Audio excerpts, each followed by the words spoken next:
ပိုင်မြေပေါ်တွင်အေးချမ်းစွာနေထိုင်ကြသူများဖြစ်သည်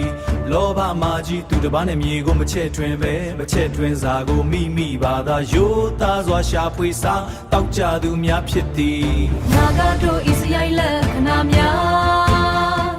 ရိုးသားမှုနဲ့သိက္ခာ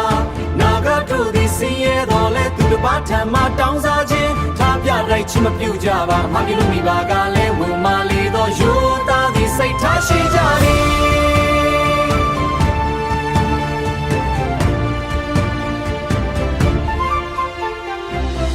ချင်းနဲ့ဖော်၍မှုအမုန်းတရားကိုမလိုလားပဲဖော်၍ပြုငါကြသည်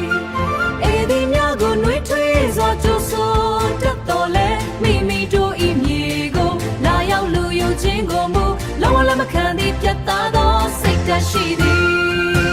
ရိုးရာနဲ့ယဉ်ကျေးမှုပြောင်းလဲနေထိုင်ကြတော်လဲမိမိတို့ဤရိုးရာခြင်းမှုကိုဘယ်သောအခါမှမစော်ကားကြပါ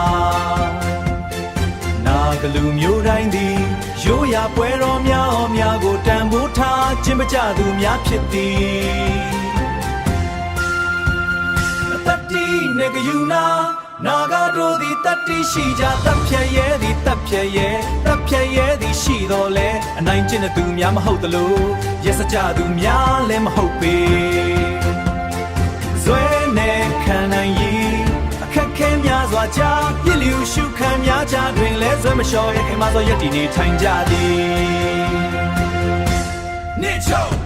နာလူတို့သည်တာမဲတော်လဲစိတ်ထားဖြစ်စင်ကြသူများဖြစ်သည်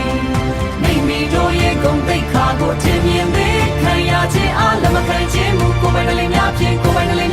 ဏ်ယူဝကြွားစွာနေ